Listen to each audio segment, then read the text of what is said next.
ಎಲ್ಲರಿಗೂ ನಮಸ್ಕಾರ. ನನ್ನ ಯೂಟ್ಯೂಬ್ ಚಾನಲ್ಗೆ ಸ್ವಾಗತ. ವಿದ್ಯಾರ್ಥಿಗಳೇ, ಇಂದಿನ ವಿಡಿಯೋದಲ್ಲಿ ನಾನು ದ್ವಿತೀಯ BA ಸೆಕೆಂಡ್ BAಯ ಥರ್ಡ್ ಸೆಮಿಸ್ಟರ್ನ 1 ಅಂಕದ ಪ್ರಶ್ನೆಗಳ ವಿಡಿಯೋವನ್ನು ಹಾಕ್ತಾ ಇದ್ದೇನೆ. ವಿದ್ಯಾರ್ಥಿಗಳೇ, ನಿಮಗೆ ಪರೀಕ್ಷೆ ಸಮೀಪಿಸ್ತಾ ಇದೆ, ಗೊತ್ತಾಗಿದೆ ನನಗೆ. 1 ಅಂಕದ ಪ್ರಶ್ನೆಗಳನ್ನು ಹಾಕಿ ಅನ್ನುವಂತಹ ಮೆಸೇಜನ್ನು ಹಾಕ್ತಾ ಇದ್ದೀರಿ.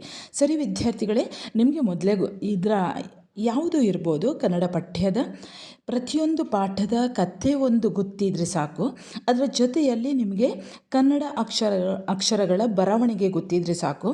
ಹಾಗಾಗಿ ನೀವು ಬಾಯ್ಪಾಠ ಮಾಡುವಂತಹ ಅವಶ್ಯಕತೆ ಇಲ್ಲ, ಸರಿಯಾಗಿ ಕೇಳಿಸಿಕೊಂಡ್ರೆ ಸಾಕು. ಆ ಕಥೆಯನ್ನು ಕ್ಯಾಚ್ ಮಾಡಿಕೊಳ್ಳಿ, ಆವಾಗ ನಿಮಗೆ ಬರಿಬೋದು. ಇದರಲ್ಲಿ ಪ್ರತಿಯೊಂದನ್ನು ಕೂಡ ಕೇಳ್ತಾ ಇರಿ. ಕೆಲವೊಂದು ವಿದ್ಯಾರ್ಥಿಗಳಿಗೆ ಕೇಳಿದರೆ ಮಾತ್ರ ಯಾವುದಾದ್ರೂ, ಅಥವಾ ಮನೆಯಲ್ಲಿರುವಂತಹ ಅಪ್ಪ ಅಮ್ಮ ಅಥವಾ ಯಾರಾದರೂ ಇರ್ಬೋದು, ಈ ಪಾಠವನ್ನು ಓದಿ ಹೇಳಿದರೆ ಅವರು ಸ್ವಲ್ಪ ಬೇಗ ಕ್ಯಾಚ್ ಮಾಡ್ತಾರೆ ಅನ್ನುವಂಥದ್ದಿದೆ. ಕೆಲವರಿಗೆ ಪಠ್ಯಪುಸ್ತಕವನ್ನು ಓದಿ ತಿಳ್ಕೊಳ್ತಾರೆ, ಇನ್ನು ಕೆಲವರು ಕೇಳಿ ತಿಳ್ಕೊಳ್ಳುವಂಥದ್ದಿದೆ. ನಿಮಗೆ ಸರಿಯಾಗಿ ಬರವಣಿಗೆ ಬಂದರೆ ಸಾಕಾಗ್ತದೆ. ಹಾಗಾಗಿ ನೀವು ಈ ಕಥೆಯನ್ನು ಸರಿಯಾಗಿ ಕೇಳಿಸ್ಕೊಳ್ಳಿ. ಪರೀಕ್ಷೆ ಹತ್ತಿರ ಬಂದದ್ರಿಂದ ಎಲ್ಲರೂ ಕೇಳ್ತಾ ಇದ್ದೀರಿ, ಎಲ್ಲರೂ ಕೂಡ ನನ್ನ ಯಾವುದೋ ವಿಡಿಯೋಗಳನ್ನು ವೀಕ್ಷಿಸ್ತಾ ಇದ್ದೀರಿ ಅನ್ನುವಂಥದ್ದನ್ನು ನೋಡ್ತಾ ಇದ್ದೇನೆ. ಕೆಲವೊಂದು ವಿದ್ಯಾರ್ಥಿಗಳು ಕಮೆಂಟ್ ಮಾಡ್ತಾ ಇದ್ದಾರೆ, ಅದಕ್ಕೆ ಸರಿಯಾಗಿ ಅದೇ 1 ಅಂಕದ ಪ್ರಶ್ನೆಗಳ ವಿಡಿಯೋವನ್ನು ಮಾಡಿ ಹಾಕಿ ಅನ್ನುವಂಥ ಒಂದು ಮೆಸೇಜ್ ಹಾಕ್ತಾ ಇದ್ದಾರೆ. ಹಾಗಾಗಿ ಅಂಥವರಿಗೋಸ್ಕರ ನಾನು ಈ ವಿಡಿಯೋವನ್ನು ತಯಾರಿಸಿದ್ದೇನೆ. ಸರಿ ವಿದ್ಯಾರ್ಥಿಗಳೇ, ನಿಮಗೆ ಬರುವಂತಹ ಈ ಪರೀಕ್ಷೆಯಲ್ಲಿ ಒಳ್ಳೆಯ ಅಂಕಗಳನ್ನು ಗಳಿಸ್ತೀರಿ ಅನ್ನುವಂತಹ ಒಂದು ಶುಭ ಹಾರೈಸ್ತಾ ಇದ್ದೇನೆ. ಸರಿ ವಿದ್ಯಾರ್ಥಿಗಳೇ, ಮೊದಲ ಪಾಠ ನೋಡಿ, ಕಾವ್ಯ ಭಾಗದಿಂದ ಶುರು ಮಾಡೋಣ. ಕಾವ್ಯದ ಹೆಸರು ಸತ್ಯವಂತರೀಕ್ಷಿತಿಯೊಳಿನ್ನಾರುಂಟು. ರಾಘವಾಂಕ ಬರೆದ ಈ ಕಾವ್ಯ ಭಾಗದಿಂದ ಮೊದಲ ಪ್ರಶ್ನೆ ನೋಡಿ. ಷಟ್ಪದಿಯ ಜನಕ ಎಂದು ಯಾರನ್ನು ಕರೆಯುತ್ತಾರೆ? ಉತ್ತರ ರಾಘವಾಂಕ. ಎರಡನೇ ಪ್ರಶ್ನೆ, ನಿನ್ನಂತೆ ಸತ್ಯವಂತರೀಕ್ಷಿತಿಯೊಳಿನ್ನಾರುಂಟು. ಈ ಕಾವ್ಯ ಭಾಗದ ಕವಿ ಯಾರು? ಉತ್ತರ ರಾಘವಾಂಕ. ಮೂರನೇ ಪ್ರಶ್ನೆ, ಈ ಕಾವ್ಯ ಭಾಗ ಯಾವ ಕಾವ್ಯದ್ದು? ಉತ್ತರ ರಾಘವಾಂಕನ ಹರಿಶ್ಚಂದ್ರ ಕಾವ್ಯದ್ದು. ನಾಲ್ಕನೇ ಪ್ರಶ್ನೆ, ಹರಿಶ್ಚಂದ್ರನಿಗೆ ಕೊನೆಗೆ ವಿಧಿ ತಂದ ಘೋರ ಶಿಕ್ಷೆ ಯಾವುದು? ಉತ್ತರ ಸತಿಯ ಶಿರಶ್ಛೇದನ, ಅಂದರೆ ಹೆಂಡತಿಯ ತಲೆಯನ್ನು ಕಡಿಯುವ ಪ್ರಸಂಗ. ಇನ್ನು ಮುಂದಿನ ಪ್ರಶ್ನೆ, ಹೆಂಡತಿಯ ಶಿರಚ್ಛೇದ ಪ್ರಸಂಗದಲ್ಲಿ ಹರಿಶ್ಚಂದ್ರ ಮೆರೆದದ್ದು ಏನು? ಉತ್ತರ ಸತ್ಯನಿಷ್ಠೆ. ಮುಂದಿನ ಪ್ರಶ್ನೆ, ಚಂದ್ರಮತಿಯ ಮೇಲೆ ಬಂದ ಆರೋಪ ಯಾವುದು? ಉತ್ತರ ಕಾಶಿರಾಜನ ಮಗನನ್ನು ಕೊಂದದ್ದು. ಮುಂದಿನ ಪ್ರಶ್ನೆ, ಹರಿಶ್ಚಂದ್ರನಿಗೆ ಜೀವದ ಉಸಿರು ಯಾವುದು? ಉತ್ತರ ಸತ್ಯ. ಮುಂದಿನ ಪ್ರಶ್ನೆ, ಶಿವ ಪ್ರತ್ಯಕ್ಷವಾದದ್ದು ಹೇಗೆ? ಉತ್ತರ ಖಡ್ಗದ ತುದಿ ಮತ್ತು ಚಂದ್ರಮತಿಯ ಕೊರಳಿನ ಮಧ್ಯೆ.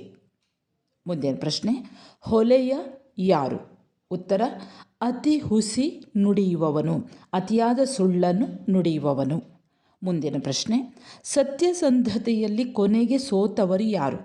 ಉತ್ತರ ವಿಶ್ವಾಮಿತ್ರ. ಈಗ ಎರಡನೆಯ ಕವನ ನೋಡಿ. ಅರಿವಿಂದೀಕ್ಷಿಸಲಕ್ಕುಂ ಆತ್ಮನಿರವಂ. ಇದರ 1 ಅಂಕದ ಪ್ರಶ್ನೆಗಳನ್ನು ನೋಡ್ತಾ ಹೋಗೋಣ. ಅರಿವಿಂದೀಕ್ಷಿಸಲಕ್ಕುಂ ಆತ್ಮನಿರವಂ ಅನ್ನುವ ಕಾವ್ಯ ಭಾಗದ ಕವಿ ಯಾರು? ಉತ್ತರ ರತ್ನಾಕರ ವರ್ಣಿ. ಮುಂದಿನ ಪ್ರಶ್ನೆ, ರತ್ನತ್ರಯ ಅಥವಾ ಸುರತ್ನತ್ವ ಯಾವುವು? ಉತ್ತರ ಸಮ್ಯಕ್ ದರ್ಶನ, ಸಮ್ಯಕ್ ಜ್ಞಾನ, ಸಮ್ಯಕ್ ಚಾರಿತ್ರ್ಯ. ಇವು ರತ್ನತ್ರಯಗಳು. ಪ್ರಶ್ನೆ ನೋಡಿ, ಸಮ್ಯಕ್ ದರ್ಶನ ಎಂದರೇನು? ಉತ್ತರ ಗುರುಶಾಸ್ತ್ರಗಳಲ್ಲಿ ನಿಷ್ಕಾಮದ ಶ್ರದ್ಧೆ ಆಸಕ್ತಿ ತೋರುವುದೇ ಸಮ್ಯಕ್ ದರ್ಶನ. ಮುಂದಿನ ಪ್ರಶ್ನೆ, ಸಮ್ಯಕ್ ಜ್ಞಾನ ಎಂದರೆ ಏನು?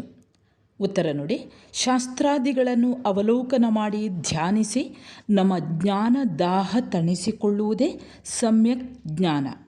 ಮುಂದಿನ ಪ್ರಶ್ನೆ ನೋಡಿ, ಸಮ್ಯಕ್ ಚಾರಿತ್ರ ಎಂದರೆ ಏನು? ಉತ್ತರ ಭವ್ಯ ದರ್ಶನಾದಿ ಜ್ಞಾನಗಳಿಂದ ಸಮತಾಭಾವದ ಪ್ರದೀಪಕರಾಗಿ ಶೀಲ ಸಂಹಿತೆಗೆ ಒಳಪಟ್ಟು ಬದುಕುವುದೇ ಸಮ್ಯಕ್ ಚಾರಿತ್ರ. 6ನೇ ಪ್ರಶ್ನೆ, ಆತ್ಮನ ಅಸ್ತಿತ್ವವನ್ನು ಅರಿಯುವುದು ಹೇಗೆ? ಉತ್ತರ: ಅರಿವಿನಿಂದ ಅಥವಾ ಸುಜ್ಞಾನವಾದ ರತ್ನತ್ರಯಗಳಿಂದ ಆತ್ಮನ ಅಸ್ತಿತ್ವವನ್ನು ಅರಿಯಬೇಕು. 7ನೇ ಪ್ರಶ್ನೆ: ಜೀವಕ್ಕೆ ಆಗರ ಯಾವುದು? ಉತ್ತರ: ಹಸಿ ಚರ್ಮದ ಕವಚ ಜೀವಕ್ಕೆ ಆಗರ. 8ನೇ ಪ್ರಶ್ನೆ: ಅಶಾಶ್ವತ ಯಾವುದು? ಉತ್ತರ: ದೇಹ ಮತ್ತು ಸಂಸಾರ. 9ನೇ ಪ್ರಶ್ನೆ: ಶಾಶ್ವತ ಯಾವುದು? ಉತ್ತರ: ಜಿನ ಪದವಿ ಅಥವಾ ಮುಕ್ತಿಯೇ ಶಾಶ್ವತ. ಮಂಜೇಶ್ವರ ಗೋವಿಂದ ಪೈ ಇವರು ಬರೆದ ಗೋಲ್ಗೋಥ ಅನ್ನುವಂತಹ ಈ ಕಾವ್ಯ ಭಾಗದಿಂದ ಯಾವೆಲ್ಲ ಪ್ರಶ್ನೆಗಳು ಬರ್ತವೆ ಅನ್ನುವಂಥದ್ದನ್ನು ನೋಡೋಣ. ಮೊದಲ ಪ್ರಶ್ನೆ: ಗೋಲ್ಗೋಥ ಕವನದ ಕರ್ತೃ ಯಾರು? ಉತ್ತರ: ಮಂಜೇಶ್ವರ ಗೋವಿಂದ ಪೈ. 2ನೇ ಪ್ರಶ್ನೆ: ಗೋವಿಂದ ಪೈ ಅವರಿಗೆ ರಾಷ್ಟ್ರಕವಿ ಎಂದು ಯಾವಾಗ ಗೌರವಿಸಲಾಯಿತು? ಉತ್ತರ: ಗೋವಿಂದ ಪೈ ಅವರಿಗೆ ರಾಷ್ಟ್ರಕವಿ ಎಂದು 1949ರಲ್ಲಿ ಗೌರವಿಸಲಾಯಿತು. ಮುಂದಿನ ಪ್ರಶ್ನೆ, 3ನೇ ಪ್ರಶ್ನೆ: ಗೋಲ್ಗೋಥ ಎಂದರೆ ಏನು? ಉತ್ತರ: ಯೇಸುವಿಗೆ ಶಿಲುಬೆಗೇರಿಸಿದ ಸ್ಥಳಕ್ಕೆ ಗೋಲ್ಗೋಥ ಎನ್ನುತ್ತಾರೆ. 4ನೇ ಪ್ರಶ್ನೆ: ಶಿಲುಬೆಗೆ ಎಷ್ಟು ಜನರನ್ನು ಏರಿಸಲಾಯಿತು? ಉತ್ತರ: 3 ಜನರನ್ನು. 5ನೇ ಪ್ರಶ್ನೆ: ಯೇಸುವಿನ ತಲೆಯ ಕೆಳಗಡೆ ಯಾವ ಹಲಗೆಯನ್ನು ತೂಗುಬಿಟ್ಟರು? ಉತ್ತರ: ಯೇಸುವಿನ ತಲೆಯ ಕೆಳಗಡೆ ಯಹೂದ್ಯರ ಅರಸನು ಈ ನಜರಾಯ ಯೇಸು ಎಂದು ಹಲಗೆಯನ್ನು ತೂಗುಬಿಟ್ಟರು. 6ನೇ ಪ್ರಶ್ನೆ: ಯೇಸುವನ್ನು ಶಿಲುಬೆಗೆ ಏರಿಸಿದ್ದು ಯಾವ ದಿನ?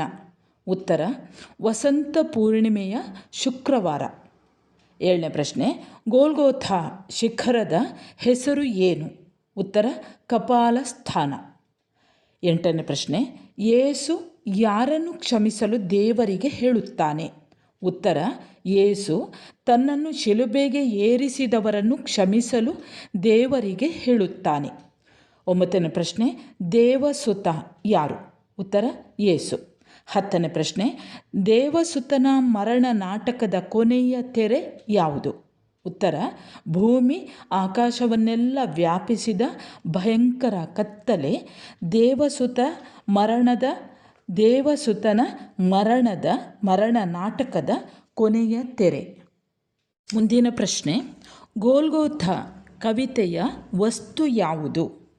ಉತ್ತರ: ಗೋಲ್ಗೋಥ ಎಂಬ ಗುಡ್ಡದ ಮೇಲೆ ಶಿಲುಬೆಗೇರಿಸಿದ ಕರುಣ ರುದ್ರ ಪ್ರಸಂಗವೇ ಈ ಕವಿತೆಯ ವಸ್ತು.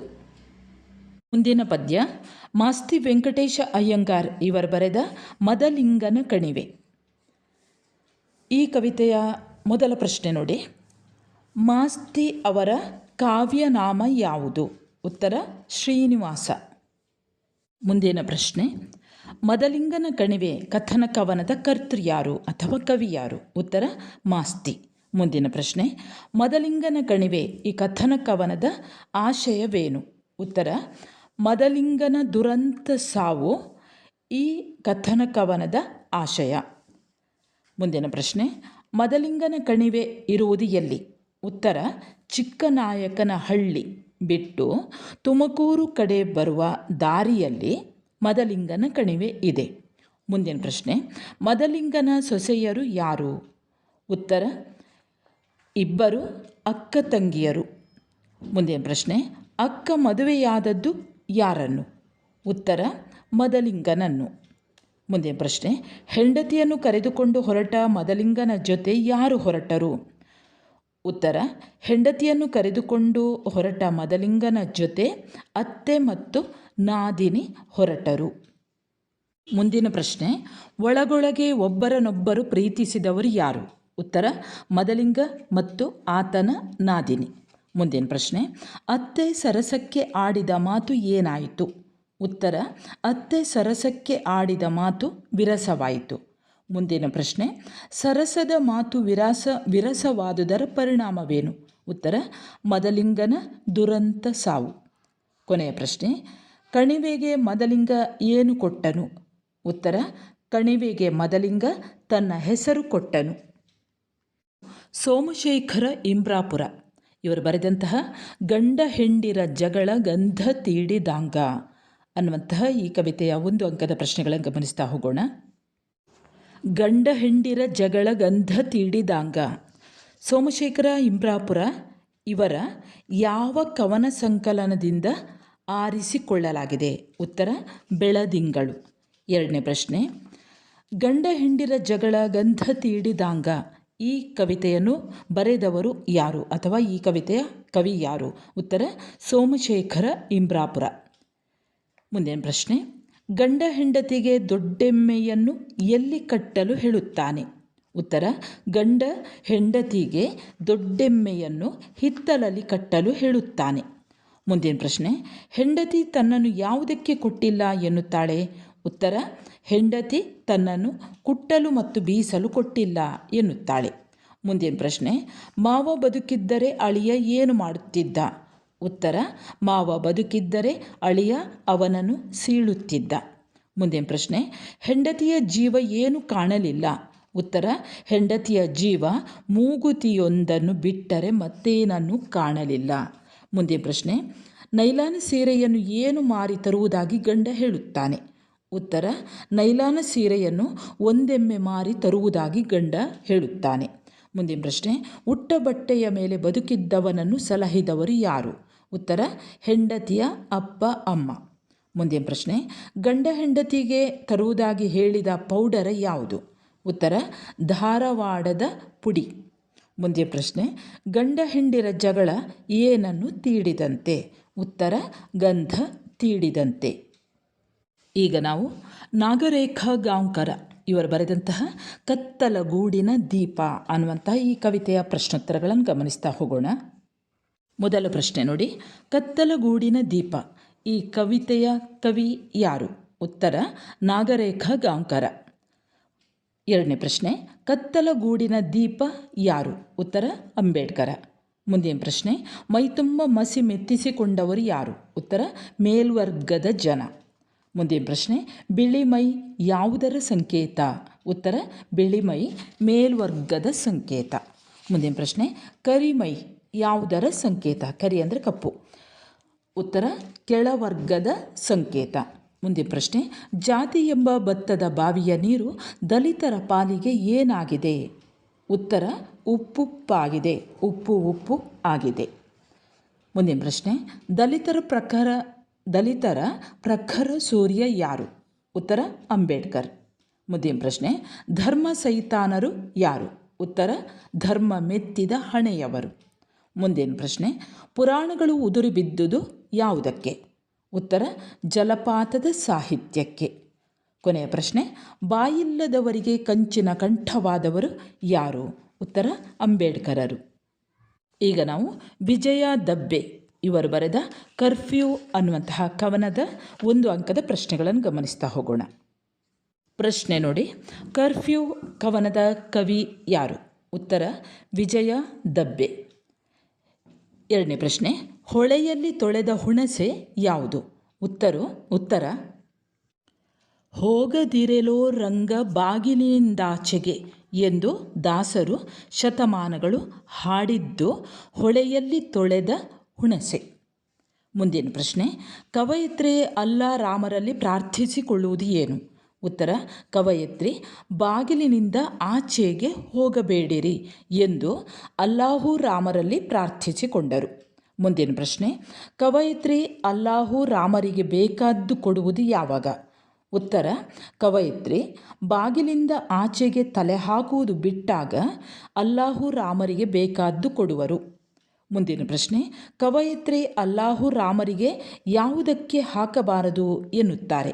ಉತ್ತರ ಕವಯಿತ್ರಿ ಅಲ್ಲಾಹು ರಾಮರಿಗೆ ಭುಗಿಲೆನ್ನುವ ಬೆಂಕಿಗೆ ಹಾಗೂ ಚಿಲ್ಲೆನ್ನುವ ರಕ್ತಕ್ಕೆ ತಲೆ ಹಾಕಬಾರದು ಎಂದು ಹೇಳುತ್ತಾರೆ.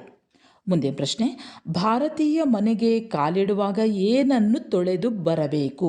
ಉತ್ತರ ಭಾರತೀಯ ಮನೆಗೆ ಕಾಲಿಡುವಾಗ ಗುಡಿ ಮಸೀದಿಯ ಧೂಪ ಧೂಳು ಗಂಧ ಅತ್ತರಿನ ಕಾಲು ತೊಳೆದು ಬರಬೇಕು.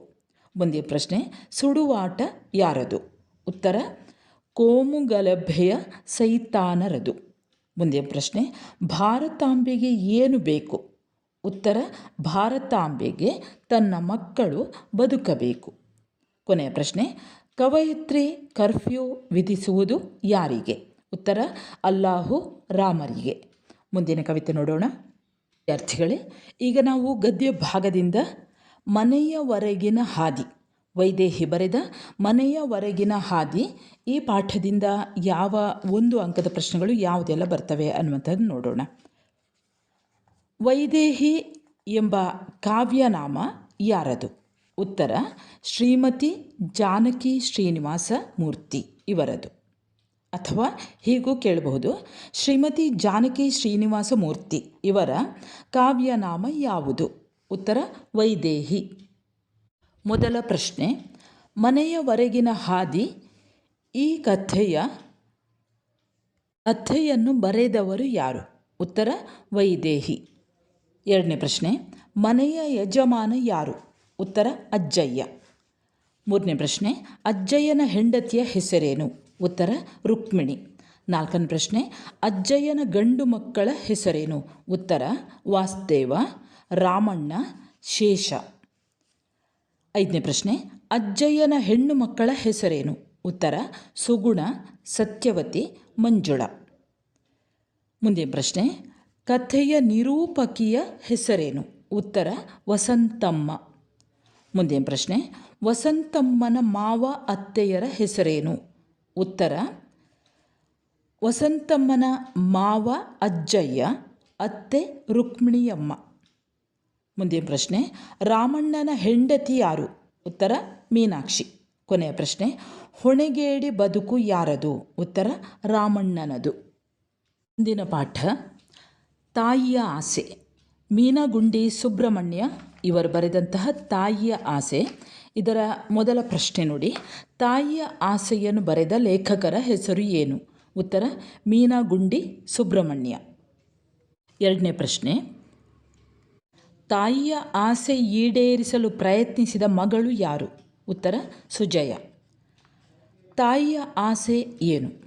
ಉತ್ತರ ಮಗಳು MBBS ಮುಗಿಸಬೇಕು ಎಂಬುದೇ ತಾಯಿಯ ಆಸೆ. ಮುಂದಿನ ಪ್ರಶ್ನೆ, ಸುಜಯಳಿಗೆ MBBS ಸೀಟು ಸಿಗದಿರಲು ಕಾರಣವೇನು? ಉತ್ತರ ಜಾತಿ. ಮುಂದಿನ ಪ್ರಶ್ನೆ, MBBS ಮುಗಿಸುವುದು ಸುಜಯಳಿಗೆ ಏನಾಗಿ ಕಾಡತೊಡಗುತ್ತದೆ? ಉತ್ತರ ಮಾನಸಿಕ ವ್ಯಥೆಯಾಗಿ ಕಾಡತೊಡಗುತ್ತದೆ. ಮುಂದಿನ ಪ್ರಶ್ನೆ, MBBS ಹುಡುಗಿಯರನ್ನು ಕಂಡಾಗ ಸುಜಯಳಿಗೆ ಬರುತ್ತಿದ್ದ ಯೋಚನೆ ಯಾವುದು? ಉತ್ತರ ಆತ್ಮಹತ್ಯೆ ಮಾಡಿಕೊಳ್ಳಬೇಕು.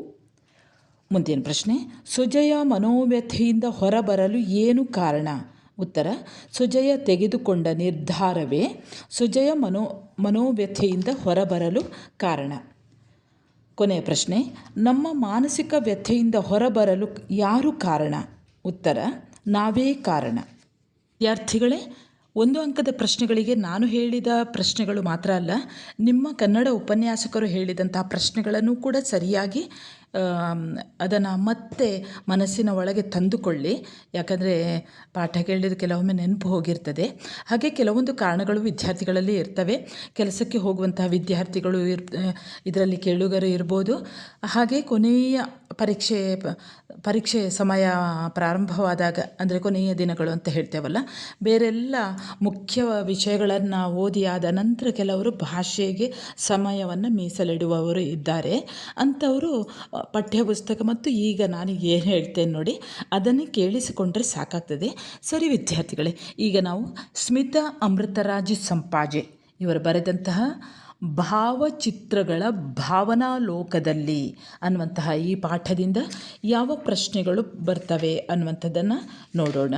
ಮೊದಲ ಪ್ರಶ್ನೆ ನೋಡಿ, ಭಾವಚಿತ್ರಗಳ ಭಾವನಾಲೋಕದಲ್ಲಿ ಈ ಲೇಖನವನ್ನು ಬರೆದವರ ಹೆಸರು ಏನು? ಉತ್ತರ ಸ್ಮಿತಾ ಅಮೃತರಾಜ್ ಸಂಪಾಜೆ. ಎರಡನೇ ಪ್ರಶ್ನೆ, ಹಿಂದಿನ ಕಾಲದ ಮನೆಗಳ ವಿಶೇಷವೇನು? ಉತ್ತರ ಗೋಡೆಯುದ್ದಕ್ಕೂ ಭಾವಚಿತ್ರಗಳನ್ನು ತೂಗುವುದು ಹಿಂದಿನ ಕಾಲದ ಮನೆಗಳ ವಿಶೇಷ. ಮುಂದಿನ ಪ್ರಶ್ನೆ, ಭಾವಚಿತ್ರಗಳು ಏನನ್ನು ಹೇಳುತ್ತವೆ? ಉತ್ತರ ಬದುಕಿನ ಕಥೆಯನ್ನು. ಮುಂದಿನ ಪ್ರಶ್ನೆ, ಮೊದಲು ಬಂದ ಭಾವಚಿತ್ರಗಳು ಯಾವುವು? ಉತ್ತರ ಕಪ್ಪು ಬಿಳುಪು. ಮುಂದಿನ ಪ್ರಶ್ನೆ, ಭಾವಚಿತ್ರದ ಜನಕ ಯಾರು? ಉತ್ತರ ಫೋಟೋಗ್ರಾಫರ್. ಮುಂದಿನ ಪ್ರಶ್ನೆ, 7ನೇ ತರಗತಿಯ ವಿದ್ಯಾರ್ಥಿನಿಯರ ಕಾತರವೇನು? ಉತ್ತರ ಫೋಟೋ ತೆಗೆಸಿಕೊಳ್ಳುವುದು. ಮುಂದಿನ ಪ್ರಶ್ನೆ ನೋಡಿ, ಕಲರ್ ಫೋಟೋಗಳ ಜಮಾನಾ ಕಾಲ ಯಾವುದು? ಉತ್ತರ ಲೇಖಕಿಯ ಎಳವೆಯ ಶಾಲಾದಿಗಳ ಕಾಲ ಕಲರ್ ಫೋಟೋಗಳ ಜಮಾನಾ ಕಾಲ. ಮುಂದಿನ ಪ್ರಶ್ನೆ, ಮೊದಲು ಮದುವೆಯ ಮಾತುಕತೆ ನಡೆಯುತ್ತಿದ್ದದ್ದು ಯಾವುದರ ಮೂಲಕ? ಉತ್ತರ ದಲ್ಲಾಳಿ ತರುವ ಭಾವಚಿತ್ರಗಳ ಮೂಲಕ. ಮುಂದಿನ ಪ್ರಶ್ನೆ, ಇಂದು ಪ್ರತಿಯೊಬ್ಬರೂ ಏನಾಗಿದ್ದಾರೆ? ಉತ್ತರ ಇಂದು ಪ್ರತಿಯೊಬ್ಬರೂ ಸ್ವಯಂ ಘೋಷಿತ ಫೋಟೋಗ್ರಾಫರ್ ಆಗಿದ್ದಾರೆ. ಈಗ ಮುಂದಿನ ಪಾಠವನ್ನು ಗಮನಿಸೋಣ. ಪ್ರೊಫೆಸರ್ ಜಿ ವೆಂಕಟಸುಬ್ಬಯ್ಯ ಇವರು ಬರೆದ ಇಗೋ ಕನ್ನಡದ ಆಯ್ದ ಪದಗಳು. ಮೊದಲ ಪ್ರಶ್ನೆ ನೋಡಿ, ಇಗೋ ಕನ್ನಡದ ಆಯ್ದ ಪದಗಳು ಲೇಖನದ ಕರ್ತೃ ಯಾರು ಅಥವಾ ಲೇಖನವನ್ನು ಬರೆದವರು ಯಾರು ಅಥವಾ ಲೇಖಕರು ಯಾರು? ಉತ್ತರ ಪ್ರೊಫೆಸರ್ ಜಿ ವೆಂಕಟಸುಬ್ಬಯ್ಯ. ಮುಂದಿನ ಪ್ರಶ್ನೆ, ಎರಡನೇ ಪ್ರಶ್ನೆ, ಇಲ್ಲಿನ ಅನ್ಯ ಭಾಷಾ ಪದಗಳು ಯಾವುವು? ಈ ಪಾಠದಲ್ಲಿ ಯಾವುದೆಲ್ಲ ಅನ್ಯ ಭಾಷಾ ಪದಗಳು ಬಂದಿವೆ ಅವುಗಳನ್ನು ಹೇಳುವಂಥದ್ದು. ಸರಿಯಾಗಿ ನೆನಪಲ್ಲಿಟ್ಕೊಳ್ಳಿ. ಅಂಗಿ, ಅಸಲಿ, ನಕಲಿ, ಅಸ್ಮಿತೆ, ಇತಿಹಾಸ, ಚರಿತ್ರೆ, ಇರಾದೆ, ಉಪಸಂಸ್ಕೃತಿ, ಕುಂಭದ್ರೋಣ, ಕುಚೇಷ್ಟೆ, ಹೀಗೆ ಯಾವುದನ್ನು ಕೂಡ ಬರೀಬಹುದು. ಮುಂದಿನ ಪ್ರಶ್ನೆ, ಇಲ್ಲಿನ ಕನ್ನಡ ಪದಗಳು ಯಾವುವು? ಉತ್ತರ ಒಟ್ಟಾರೆ, ಕೊಬ್ಬರಿ. ಅಸ್ಮಿತೆ ಪದದ ಮೂಲ ರೂಪ ಯಾವುದು? ಉತ್ತರ ಅಸ್ಮಿತಾ. ಅಸಲಿ, ನಕಲಿ ಇವು ಯಾವ ಭಾಷೆಯ ಶಬ್ದಗಳು? ಉತ್ತರ ಅರಬ್ಬಿ. ಕುಂಭದ್ರೋಣ ಇವು ಯಾವ ಭಾಷೆಯ ಶಬ್ದಗಳು? ಇವು ಸಂಸ್ಕೃತ ಶಬ್ದ. ಚೇಷ್ಟೆ ಯಾವ ಭಾಷೆಯ ಶಬ್ದ? ಉತ್ತರ ಸಂಸ್ಕೃತ. ಗಲೇಜು ಇವು ಯಾವ ಭಾಷೆಯ ಶಬ್ದ? ಉತ್ತರ ಅರಬ್ಬಿ ಭಾಷೆ. ಪ್ರಶ್ನೆ, ನಂಗನಾಚ್ ಯಾವ ಭಾಷೆಯ ಶಬ್ದ? ಇದು ಹಿಂದಿ ಭಾಷೆಯ ಶಬ್ದ. ಇನ್ನು ದಾಸೋಹ ಇವು ಯಾವ ಭಾಷೆಯ ಶಬ್ದ? ಉತ್ತರ ಸಂಸ್ಕೃತದ ದಾಸೋಹಂ ಅಥವಾ ಸಂಸ್ಕೃತ. ಮುಂದಿನ ಪ್ರಶ್ನೆ, ಇತಿಹಾಸ ಎಂದರೇನು? ಉತ್ತರ ಪುರಾತನ ಕಥೆ ಅಥವಾ ಹಿಂದಿನ ಚರಿತ್ರೆಯೇ ಇತಿಹಾಸ. ಮುಂದಿನ ಪ್ರಶ್ನೆ, ಚರಿತ್ರೆ ತುಂಬ ಹಳೆಯದಾದಾಗ ಏನಾಗುತ್ತದೆ? ಉತ್ತರ ಚರಿತ್ರೆ ತುಂಬ ಹಳೆಯದಾದಾಗ ಇತಿಹಾಸವಾಗುತ್ತದೆ. ಮುಂದಿನ ಪ್ರಶ್ನೆ, ವ್ಯಾಪಕ ಸಂಸ್ಕೃತಿಯೊಳಗಿನ ಸಂಸ್ಕೃತಿ ಯಾವುದು? ಉತ್ತರ ಉಪಸಂಸ್ಕೃತಿ. ಮುಂದಿನ ಪ್ರಶ್ನೆ, ವೀರಶೈವ ಮತದ ಪಾರಿಭಾಷಿಕ ಶಬ್ದ ಯಾವುದು? ಉತ್ತರ ದಾಸೋಹ. ಈಗ ನಾವು ದೀರ್ಘ ಪಠ್ಯ ದಶಾನನ ಸ್ವಪ್ನಸಿದ್ಧಿ ಈ ದೀರ್ಘ ಪಠ್ಯಕ್ಕೆ ಸಂಬಂಧಿಸಿದ ಹಾಗೆ 1 ಅಂಕದ ಪ್ರಶ್ನೆಗಳನ್ನು ಗಮನಿಸ್ತಾ ಹೋಗೋಣ. ದಶಾನನ ಸ್ವಪ್ನಸಿದ್ಧಿ ಈ ಕಾವ್ಯ ಭಾಗದ ಕರ್ತೃ ಯಾರು? ಉತ್ತರ ಕುವೆಂಪು. ದಶಾನನ ಸ್ವಪ್ನಸಿದ್ಧಿಯನ್ನು ಯಾವ ಮಹಾಕಾವ್ಯದಿಂದ ಆರಿಸಿಕೊಳ್ಳಲಾಗಿದೆ? ಉತ್ತರ ಕುವೆಂಪು ಅವರ ಶ್ರೀರಾಮಾಯಣ ದರ್ಶನಂ. ಮುಂದಿನ ಪ್ರಶ್ನೆ, ರಾವಣನ ಮೂಲಬಲ ನಿರ್ನಾಮವಾದದ್ದು ಎಲ್ಲಿ? ಉತ್ತರ ರಾವಣನ ಮೂಲಬಲ ನಿರ್ನಾಮವಾದದ್ದು ಅಗ್ನಿಜ್ವಾಲೆಯಲ್ಲಿ. ಮುಂದಿನ ಪ್ರಶ್ನೆ, ರಾವಣ ಶಿವಮಂದಿರ ಪ್ರವೇಶಿಸಿದ್ದು ಏಕೆ? ಉತ್ತರ ದುರ್ಗಿಯಿಂದ ಶತ್ರುನಾಶಕ ವರ ಕೇಳಲು ರಾವಣ ಶಿವಮಂದಿರವನ್ನು ಪ್ರವೇಶಿಸಿದನು. ಮುಂದಿನ ಪ್ರಶ್ನೆ, ರಾವಣ ಒಬ್ಬನೇ ಯುದ್ಧ ಮಾಡುವಂತೆ ಮಾಡಿದವಳು ಯಾರು? ಉತ್ತರ ಲಂಕಿಣಿ. ಮುಂದಿನ ಪ್ರಶ್ನೆ, ರಾವಣನಿಗೆ ಬಿದ್ದ ಸ್ವಪ್ನ ಯಾವುದು? ಉತ್ತರ ಸೀತೆ ಮೊಲೆಯೂಡಿಸಿದ್ದು ಅಥವಾ ಸೀತೆಯ ಎದೆಹಾಲನ್ನು ಕುಡಿದದ್ದು. ಮುಂದಿನ ಪ್ರಶ್ನೆ, ರಾವಣನ ಮನಸ್ಸು ಪರಿವರ್ತನೆಗೆ ಕಾರಣರು ಯಾರು? ಉತ್ತರ ಸೀತೆ. ಮುಂದಿನ ಪ್ರಶ್ನೆ, ಮಂಡೋದರಿ ತಾನು ಧನ್ಯಳೆಂದು ಸಂತೋಷಪಟ್ಟಿದ್ದು ಏಕೆ? ಉತ್ತರ ರಾವಣನ ಹೃದಯ ಪರಿವರ್ತನೆಯಾದುದಕ್ಕೆ. ಮುಂದಿನ ಪ್ರಶ್ನೆ, ರಾವಣ ಸೀತೆಯನ್ನು ರಾಮನಿಗೆ ಹೇಗೆ ಒಪ್ಪಿಸಲು ನಿರ್ಧರಿಸುತ್ತಾನೆ? ಉತ್ತರ ರಾಮನನ್ನು ಯುದ್ಧದಲ್ಲಿ ಸೆರೆ ಹಿಡಿದು ರಾವಣ ಸೀತೆಯನ್ನು ರಾಮನಿಗೆ ಒಪ್ಪಿಸಲು ನಿರ್ಧರಿಸುತ್ತಾನೆ. ಸರಿ ವಿದ್ಯಾರ್ಥಿಗಳೇ, ಇಲ್ಲಿಗೆ ನಿಮ್ಮ ಕಲಾ ಗಂಗೋತ್ರಿ 3 ಥರ್ಡ್ ಸೆಮಿಸ್ಟರ್ನ ಇಡೀ ಪಠ್ಯಭಾಗದ 1 ಅಂಕದ ಪ್ರಶ್ನೆಗಳು ಮುಕ್ತಾಯವಾಗ್ತದೆ. ಸರಿಯಾಗಿ ಕೇಳಿಸಿಕೊಳ್ಳಿ. ಸರಿ ವಿದ್ಯಾರ್ಥಿಗಳೇ, ಪರೀಕ್ಷೆಗೆ ಶುಭವಾಗಲಿ, ಶುಭವೇ ಆಗುತ್ತದೆ.